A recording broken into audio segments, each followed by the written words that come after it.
Okay. Well, welcome everyone. I want to take a moment to introduce our guest today, which is Dr. David Mandelbaum. He is here to add to our discussion of advanced care planning in faith communities. And Dr. Mandelbaum is the medical director for Palliative Care Services and co-medical director for Franciscan VNS Hospice with Franciscan Health Indianapolis and Morrisville campuses.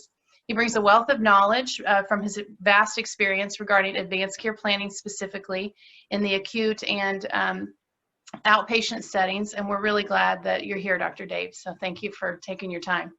Oh, thanks for having me, Lorie. I appreciate it.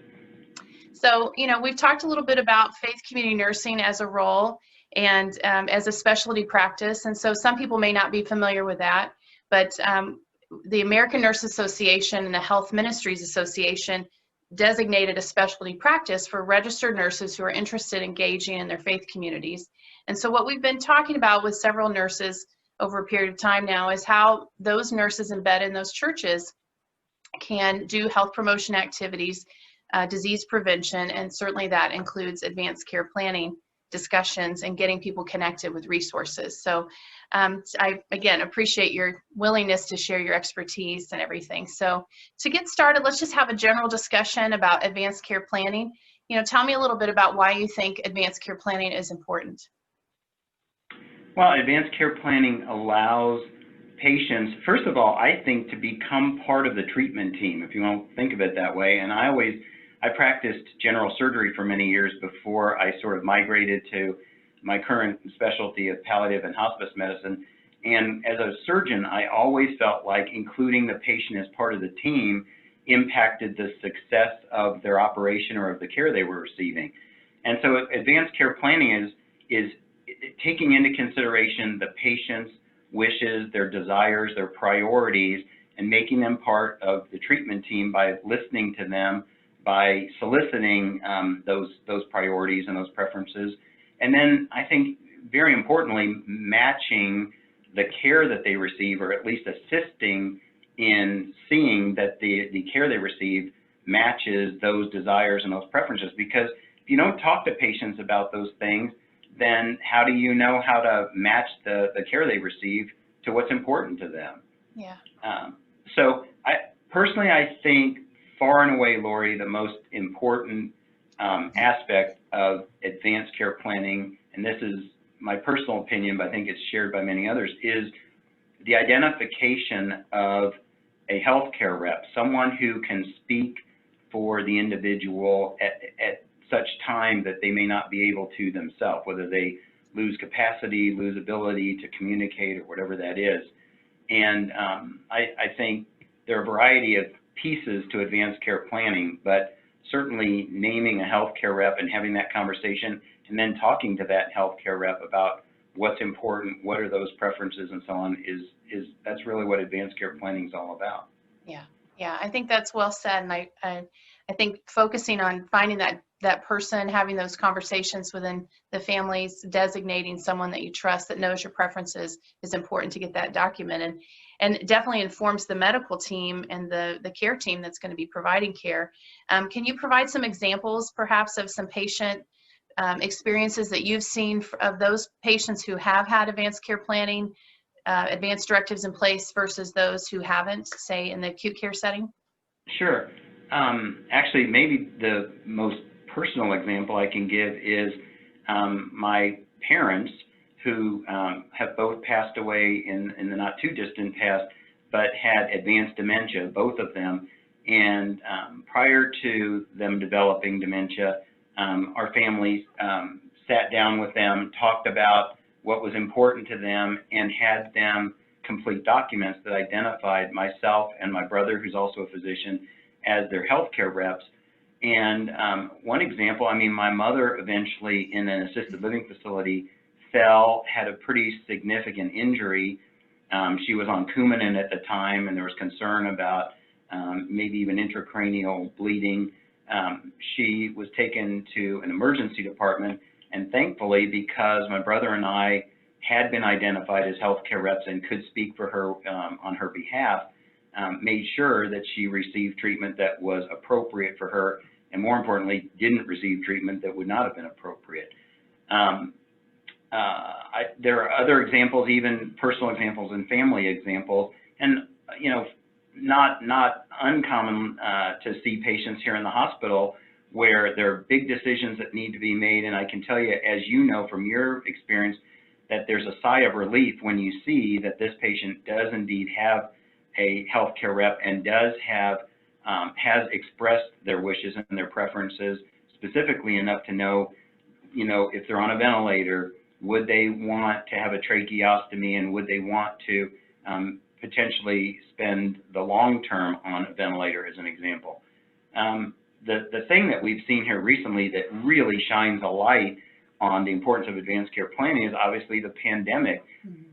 We've seen so many patients the last few months, Lorie, that, for example, are in the intensive care unit, can't have visitors in person. We're having these conversations, much as you and I are now, by a Zoom meeting or FaceTime or whatever it may be, and are trying to get important decisions made where it's critical, important decisions where the patient may not have identified a specific individual, so there's a whole family sitting in a living room that's having a video conference, and where they've also not expressed their wishes, and so we're starting from scratch with no in-person contact. So the pandemic, I think we're going to learn a lot from this pandemic, hopefully, if we're smart enough.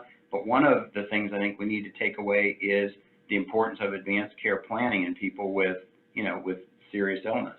Yeah, absolutely. And I, had a couple recently that I was working with in a palliative care role where the one spouse had some cognitive and communication impairment, but they had filled out an advance directive 15 years ago. So this person was able to be part of the conversation to some extent, but it helped definitely guide the spouse to reconfirm what was already stated. And you could tell that they had conversations about this prior to this event.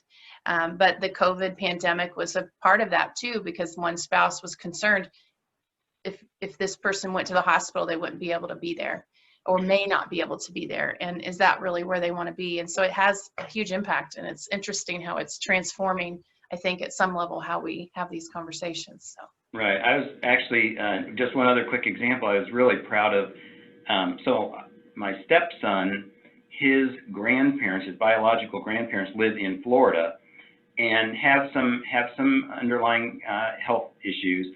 And he talked to me at the beginning of this pandemic, back in the spring, talked to me a little bit about their wishes. And they made it clear, these people in their 80s made it clear they didn't want to go to the hospital. They wanted to make sure that people knew their wishes. They had named a healthcare rep, also that in case they got very ill with COVID, and thankfully now several months later, they have not, they're doing fine. But I just was very proud of him sort of helping navigate them through, and he's not a physician, but maybe from hanging out with me a little bit, navigate them through that whole decision-making process so that they would be ready in case something happened. Yeah, well, and that leads into my next question. I mean, clearly you're a physician, you're palliative and hospice trained, and you have all this wealth of experience in acute and outpatient settings, but you don't have to be necessarily in order to just foster some conversations within your own family members, within your church communities, which brings us to why we're having our discussion today.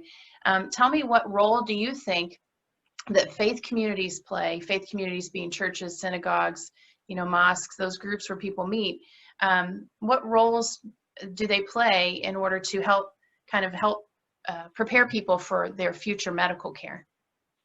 Well, it's interesting, Lorie. I think if they don't play a great role yet, they need to. And what I mean by that is, after all, who do community members turn to when they may get some sort of difficult or devastating news of one sort or another? They may turn to someone in their faith community or turn to their clergyman or whatever. And I think what we find is that there really is a great opportunity, great potential for educating that group so that they're ready, because they oftentimes are asked to answer very difficult questions from which they have very little foundation to answer, to be very honest. And so we have an ongoing initiative here in Indianapolis with the Archdiocese of Indianapolis to have educational sessions with priests and with other parish leaders and so on to try to educate and answer questions and help them get ready to have these conversations. But I think the other thing that strikes me is, you know, I say all the time that, first of all, I think it's human nature to shy away from having difficult conversations. That's human nature. That doesn't matter who you are. Right. If you're having, you know, financial difficulty, if you're having, you know, difficulty with a close friend or whatever, I mean, it's natural for all of us to sort of hope that it all gets better and goes away, but not necessarily approach the conversation.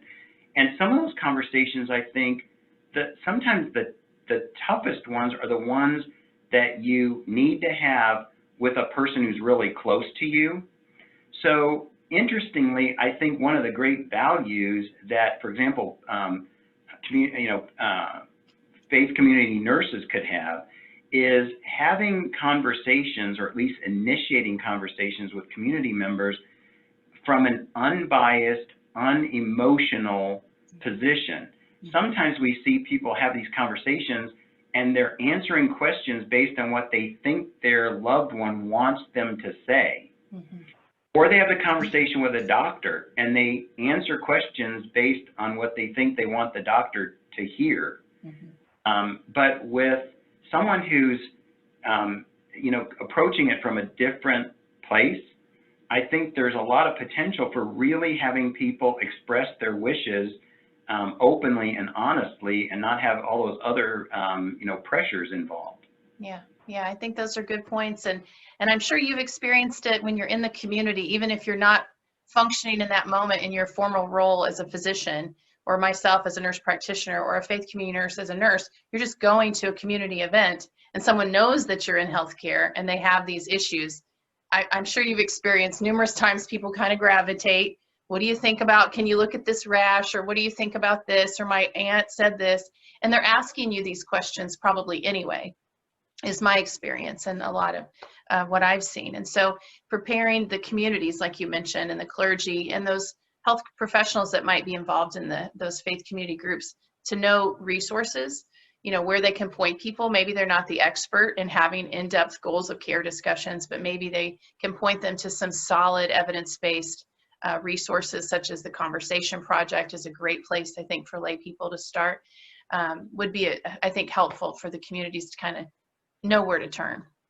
Yeah. So that's and I think if the faith community nurse, or if the member of the faith community that an individual is talking to doesn't necessarily have all of the knowledge and all of the background themselves, again, like you said, to number one, be able to point to a resource, but number two, to make sure to continue to encourage the individual. Just because I'm not able to answer all your questions or steer you at this moment, I would encourage you, talk to your primary care doctor, or if that's for example, patient having cancer treatment that's struggling with whether they still want to go on. The treatment sometimes is very difficult on them, is somewhat harsh and has lots of side effects, and the patient's starting to question whether they really want to go on. Just encouraging the patient to be honest and to be open and have those conversations. I think that's something that that individuals in that role, may be able to do also, even without necessarily having the conversation themselves. Just making sure that they're encouraging it and supporting it. Yeah, I agree. And, the faith community nurse role is specific in intentional care of the spirit. So, pointing people, resourcing them, but just walking beside them during, some pretty serious life events is part of that experience. So those are good points. Let me ask you, what do you think, where can church members find out more about advanced care planning? Like, what's your go-to resources? You already took part of my thunder away by mentioning the Conversation Project, just because I just think that's a great resource for sort of the general public. Actually, it does a nice job, I think, of educating both providers and just general members of the population, of the community. Believe it or not, the CDC has great resources related to advanced care planning. If you just go to cdc.org or .gov, I'm sorry, cdc.gov, and look for advanced and type in the search field advanced care planning, they've got lots of information that's available to sort of the general public that's very valuable also. Yeah. But again, I think, you know, I'll tell you what's great, Lorie, that I see just in the years that I've been practicing palliative medicine is how far we've come in just the last few years, the evolution of this specialty and of advanced care planning. When I was in medical school a long time ago, you didn't hear anything about any of this. And it was almost like, in retrospect now, because my father was a physician, I think the healthcare profession years ago looked at end of life as defeat. I think it was like we let somebody down, or we didn't win this battle against cancer, so we're not going to talk about what it's like to die. And I think we've come so far in sort of putting that in our rearview mirror. And I think the really encouraging thing that I wanted to say is that whereas I got no education back then about this whole topic, that now medical students, nursing students, advanced practice provider students, PAs and NPs and so on, and I think attorneys and clergymen and so on are starting to get educated about this, so that these conversations are going to become more commonplace and are going to be, just the expectation going forward, not something that we shy away from. Yeah, those are good points. And would you have any tips for someone in a faith community, or on how they would approach their primary care provider about starting maybe these conversations within that, intimate provider relationship, patient-provider relationship? Any tips for them? Well, I think part of the problem with, I want to make sure I understand the question, but part of the problem with getting primary care providers and others that are not necessarily specialists in palliative medicine to have these conversations with their patients in general is that they're often very time consuming, as you know. Unfortunately, and this is just a fact of life of being a provider, is they don't necessarily compensate the individual very well for their time. And in today's world, when you're trying to see high volumes of patients, get people in and out efficiently and so on, it's just sometimes tough to figure out how to inject that into your practice, I guess. Sure. But I think, and we're starting, you were part of this when you're here with us, and we're finally starting to head the direction of how can our outpatient palliative team members educate at least someone, maybe an advanced practice provider, someone else in the office of the primary care docs, to initiate these conversations and have the doctor sort of add on or complete them, but at least get this started, because there's so many, we need these conversations to move upstream. You know that. Yeah. The worst time to have these conversations is when someone is critically ill in an intensive care unit as an inpatient in the hospital, and now the emotions run high, the stress and anxiety is at its highest. So moving them up into the doctor's offices is going to be really the most important thing we can possibly do to have this succeed. Yeah. Yeah. And I think, for those folks that are watching, really just talking to your provider, asking the question, I'm thinking about advanced care planning, and maybe you don't have a serious illness or a chronic disease, and just start that and plant some seeds and see where that takes you. Definitely after the video, we'll leave some links for some sites where you can find out more information too. Go ahead. I was going to say, what it sort of reminds me of? I think the general public is going to start forcing people to have these conversations, which I think is great. So it reminds me of years ago when I was practicing general surgery, we did gallbladder surgery through big incisions for the first few years that I was in practice. Then there was the development of laparoscopic surgery. And the interesting thing is there were some surgeons that were dead set against changing the way they've been doing gallbladder surgery the same way for years. They didn't want to learn something new. And then what happened was patients started hearing about this new procedure with little incisions and less pain, less time in the hospital, less time off work. And by the way, my neighbor had it done, and she thought it was the greatest thing since sliced bread, so I want you to do it. And before you know it, surgeons either got on board with it and learned to do it, and oftentimes, you know, that became the new norm, or they retired and weren't doing gallbladder surgery any longer. So I think to a certain degree, we should empower patients and community members to say to their primary care doctor, to say to even their specialists, their oncologists, their pulmonologists when they have chronic obstructive lung disease, their cardiologists, I want to talk to you. Can we talk about what's important? Can we talk about me going back into the hospital, and what will that look like? And if the physicians and other providers are not initiating the conversations, I think it's great to think of patients initiating the conversation. Sure, sure. Empowering them and educating them too along the way. Well, right. Let me just ask, do you want to give a little plug for palliative care and maybe how an outpatient palliative care program might be of benefit to some? Sure. You know, palliative care, I think, is a new growing specialty, not brand new, but certainly growing by leaps and bounds. As I mentioned earlier, the evolution of this whole field over the last few years has been very gratifying. But it basically provides, I like to tell patients that this is all about quality of life. And once you do that, it sort of disarms people in case they have the misperception that palliative care is all about, you know, ending life or hurrying along the end of someone's life, or it's the same as hospice care. It's all about quality of life, supporting patients and their loved ones through serious illness. It can be collaborative with curative treatment, which some people don't understand. And I think in the outpatient setting, the way I got so involved and passionate about it was my dad with his dementia. Here's a retired professor of surgery who was in an assisted living facility, very ill with dementia. And I started thinking, how is he going to get the kind of care he needs? How are we going to navigate through all of the different pathways as he, you know, as his illness progresses? And outpatient palliative care in collaboration with the other physicians that care for patients will help patients maximize their quality of life, help keep them out of the hospital and keep them home where they want to be.